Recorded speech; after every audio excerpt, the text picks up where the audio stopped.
اس کے بعد آپ پھر پروفیسر کا شکریہ ادا کرتے ہیں اور آپ ان کو ریکویسٹ کرتے ہیں. شکریہ ادا کرنے سے پہلے آپ ان کو ریکویسٹ کرتے ہیں کہ آپ ان کے گروپ میں as a master student, as a P H D student یا ایز اے ریسرچر جانا چاہتے ہیں, اور اگر ممکن ہو تو آپ اپنی سی وی اٹیچ کر سکتے ہیں اور ساتھ میں ایک لائن لکھ سکتے ہیں کہ میری ایکیڈیمک اور باقی تفصیلات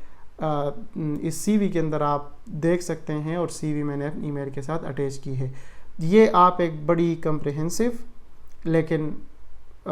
ایک ٹو دی پوائنٹ ای میل لکھتے ہیں, اور اس کے اندر آپ صرف کنکریٹ انفارمیشن پٹ کرتے ہیں, کیونکہ پروفیسرز بہت بیزی ہوتے ہیں عام طور پر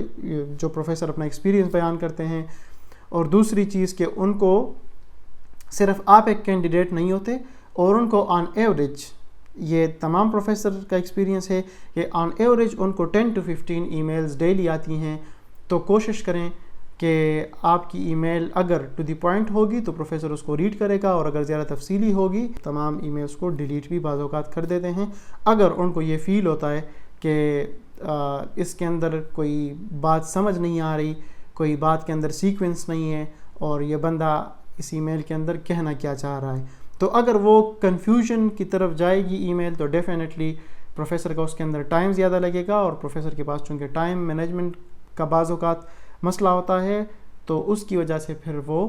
شاید آپ کا ای میل ایفیکٹولی ریڈ نہ کر پائے اور پھر آپ کو رسپانڈ نہ کر پائے. اور یہی بعض اوقات اسٹوڈنٹ کا گلہ ہوتا ہے کہ جی ہم نے تو ای میل کر دی لیکن پروفیسر رپلائی نہیں دے رہے. ایک اور چیز کا آپ نے یہاں پر خیال رکھنا ہے کہ بعض اوقات ہم ایک ہی میل لکھ دیتے ہیں اور بہت سارے پروفیسرز کو وہ ای میل سینڈ کرتے ہیں, اور ایون کچھ کیسز کے اندر تو ہم نے یہ بھی سنا ہے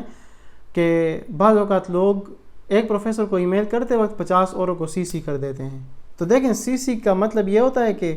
آپ کے باقی پروفیسر اس کو دیکھ رہے ہیں, تو مطلب یہ تو مکمل آپ کی ساکھ کے لیے اور آپ کی ریپوٹیشن کے لیے بہت خطرناک بات ہے کہ آپ ایک ہی میل 50 پروفیسرز کو اکٹھے بھیج رہے ہیں. یہ چیز تو نہ کریں, اس کو بالکل اوائڈ کریں کیونکہ یہ چیز انتہائی خطرناک ہے. ہاں البتہ آپ یہ کر سکتے ہیں, پراپر طریقہ یہ ہے جو پروفیسر پسند بھی کرتے ہیں کہ آپ نے ایک ای میل لکھ لی اچھی سی, آپ نے ایک پروفیسر جس کا آپ نے انتخاب کیا تھا اس کو آپ نے وہ ای میل بھیجی, پھر آپ بعض اوقات ہمیں عادت ہوتی ہے کہ ہمیں جلدی سے رسپانڈ کی وہ ہوتی ہے کہ فوراً پروفیسر ہمیں رسپانڈ کرے. اور میں نے جیسے ذکر کیا کہ ضروری نہیں ہوتا کہ آپ کو ود ان 1 day یا ود ان 2 days آپ کو فوراً رسپانس آ جائے. تو پھر طریقہ یہ ہوتا ہے کہ ای میل کرنے کے بعد آپ ویٹ کریں, ایٹ لیسٹ کم از کم آپ 1 ہفتے سے لے کے 10 دن یا 2 ہفتے تک انتظار کریں, اور اگر پروفیسر کا رپلائی نہ آئے تو آپ ایک چھوٹا سا ریمائنڈر ای میل لکھیں اور اس کے اندر آپ اپنے پچھلے ای میل کا حوالہ دیں کہ میں نے آپ کو فلانی تاریخ کو ای میل کی تھی اور میں آپ کے ساتھ انٹرسٹڈ ہوں کام کرنے کے اندر, تو لہٰذا میں انتظار کر رہا ہوں آپ کے ای میل کا. جب آپ یہ دوسرا ای میل بھیجتے ہیں تو پروفیسر پھر اس کو سیریس لیتا ہے, ایون اگر وہ بیزی بھی ہو تو وہ آپ کو رسپانڈ کرتا ہے, کیونکہ اس سے پروفیسر کو اندازہ ہوتا ہے کہ یہ بندہ سیریس ہے اور ایک ای میل کے بعد اس نے مجھے ریمائنڈر ای میل بھی بھیجا, لہٰذا یہ بندہ سنسیئر ہے اور یہ سچ میں میرے گروپ کے اندر آنا چاہتا ہے. تو لہٰذا وہ آپ کے چانسز بڑھا دیتا ہے. اس کیس میں یا تو پروفیسر اگر اس کے پاس جگہ نہیں ہے تو فوراً آپ کو دوسری میل کے بعد رپلائی دے دیتا ہے کہ میرے پاس جگہ نہیں ہے, یا اگر ابھی جگہ نہیں ہے تو بعض اوقات یہ ہوتا ہے کہ پروفیسر نیئر فیوچر میں 6 مہینے بعد 8 مہینے بعد یا سال بعد کوئی پوزیشن اناؤنس کرنے والا ہوتا ہے, تو وہ آپ کو مینشن کر دیتے ہیں کہ آپ میرے ساتھ ان کانٹیکٹ رہیں اور نیئر فیوچر میں کوئی پوزیشن اناؤنس کرنے والا ہوں تو آپ اس کے لیے اپلائی کر سکتے ہیں, اور اس کے ذریعے سے آپ کے چانسز میگزیمائز ہو جاتے ہیں. اور اس چیز کو بالکل مائنڈ نہ کریں کہ اس پروفیسر کے پاس جگہ نہ ہوئی یا اس پروفیسر نے آپ کو نیگیٹو رسپانس دیا. Negative response is also a response, یہ ایٹ لیسٹ رسپانس ہے. یہ کم از کم 0 رسپانس سے پھر بھی بہتر ہے کہ آپ کو پتہ چل جاتا ہے کہ اس گروپ میں جگہ ہے یا نہیں ہے, یا یہ پروفیسر انٹرسٹڈ ہیں یا نہیں ہے. ایک اور چیز یہاں پر ضروری ہے کہ ایک ہی ای میل آپ ایک ہی ڈپارٹمنٹ کے 6-7 پروفیسر کو نہ بھیجا کریں, کیونکہ ایک ڈپارٹمنٹ کی فیکلٹی اگر 60 فیکلٹی بھی ہے تو وہ آپس میں کنیکٹڈ ہوتے ہیں, وہ ایک دوسرے کو جانتے ہیں, وہ اکثر سیمینار کانفرنسز میں یا ڈپارٹمنٹل میٹنگز میں اکٹھے بیٹھتے ہیں اور وہ یہ تمام چیزیں ڈسکس کرتے ہیں. تو اگر کچھ کیسز میں کچھ ایکسپیرینسز کے اندر میں نے یہ سنا کہ کسی نے ایک ای میل لکھی, وہی ای میل اس نے مثال کے طور پر میں آپ کو فزکس کی اگر مثال دوں, high energy, condensed matter, particle physics, quantum physics اور ڈفرنٹ ایریاز کے پروفیسر کو وہی ایک ای میل بھیجی اور اس کے اندر صرف ریسرچ ایریا کو چینج کیا, اور بعد میں جب پروفیسر آپس میں بیٹھے تو وہ ہنسنا شروع ہو گئے کہ دیکھیں جی اس بندے کا ایک ہی ٹائم پہ 10 ایریاز کے اندر انٹرسٹ ہے. تو اس کیس میں آپ کو کوئی بھی پروفیسر رسپانڈ نہیں کرے گا، کیونکہ وہ پروفیسر یہ سمجھتا ہے کہ اس نے تو 10 لوگوں کو اکٹھی ای میل کی ہے اور 10 کے 10 مختلف ایریاز کے ہیں، تو یہ تو ہو ہی نہیں سکتا کہ ایک بندہ اتنے زیادہ ریسرچ ایریا کے اندر ایکسپرٹ ہو، کیونکہ آئنسٹائن کا ریسرچ ایریا بھی صرف ایک ہی تھا اور وہ اتنے بہت سارے ایریاز کا ایکسپرٹ نہیں تھا. تو لہٰذا اس چیز کا خیال رکھیں کہ ایٹ اے ٹائم ایک پروفیسر کو ای میل کریں، پھر انتظار کریں اور اسی ڈپارٹمنٹ کے بہت سارے پروفیسرز کو ای میل نہ کیا کریں، کیونکہ یہ آپ کی ریپوٹیشن اور اس کے ساتھ ساتھ اس ملک کی ریپوٹیشن کے لیے بالکل ٹھیک نہیں ہے. اور پروفیسر آپس میں ڈسکس کرتے وقت پھر یہ کہتے ہیں کہ جی یہ اسٹوڈنٹ پاکستان سے تھا، تو پھر آپ کے علاوہ اگر پاکستان سے کوئی اور بھی ان کو ای میل کرتا ہے تو ان کے ذہن کے اندر یہ چیز بیٹھی ہوتی ہے کہ جی ان لوگوں کا یہ اپروچ ہوتا ہے یا پاکستان کے لوگوں کی یہ مینٹیلٹی ہے کہ یہ اس طرح کے کام کرتے ہیں. تو لہٰذا یہ صرف آپ کی ساکھ کے لیے خطرناک بات نہیں ہوتی، بلکہ یہ ملک کے لیے بھی یہ چیز ٹھیک نہیں ہوتی، اور اس کے ذریعے سے آپ کے چانسز میگزیمائز نہیں بلکہ منیمائز ہوتے ہیں اور کم ہو جاتے ہیں. تو لہٰذا اس چیز کا خیال رکھیں. ایک اور فیکٹر کہ ایک سوال آپ کے ذہن کے اندر آ سکتا ہے کہ پروفیسر کو ای میل کب کی جائے.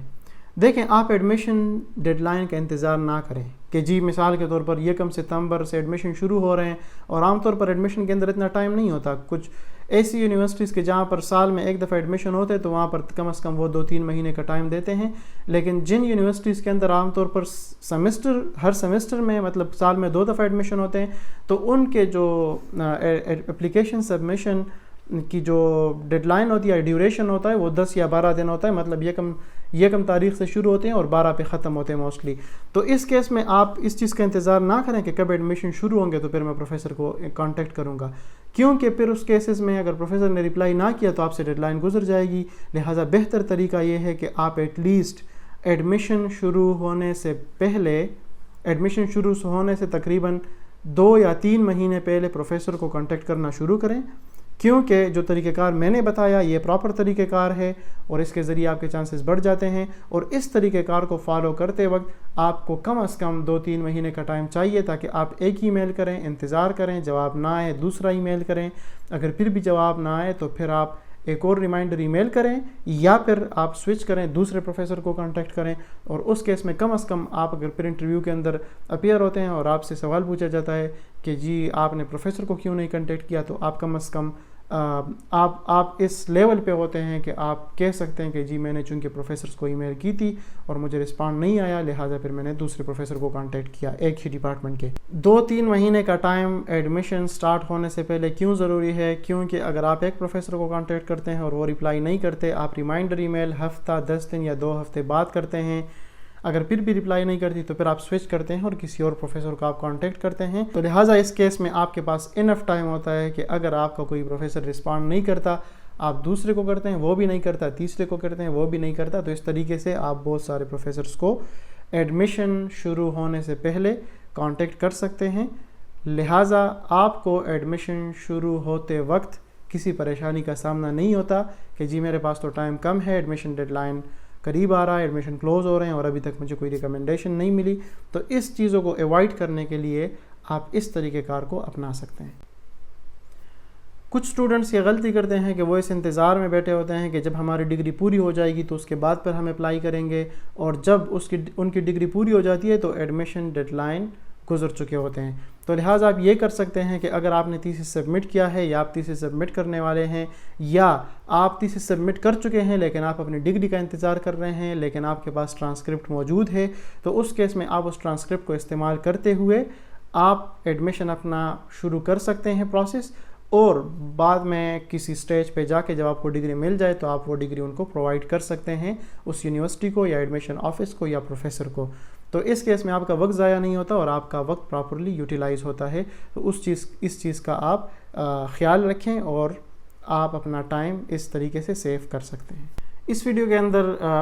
کافی ساری چیزیں میں نے کلیئر کرنے کی کوشش کی ہے اور آپ کو ایون مائنر ڈیٹیلز پرووائڈ کرنے کی کوشش کی ہے، لیکن اگر پھر بھی آپ کے ذہن کے اندر کوئی سوالات ہیں تو وہ سوالات آپ اس ویڈیو کے کمنٹ سیکشن کے اندر پوچھ سکتے ہیں، ان سوالات کے جوابات ہم آپ کو دینے کی کوشش کریں گے۔ اگلی ویڈیو کے اندر ہم آپ کو اسٹیٹمنٹ آف پرپس اور ریسرچ پلان کے حوالے سے کچھ تفصیلات بتائیں گے، اور اس کے لیے ملتے ہیں اگلی ویڈیو میں۔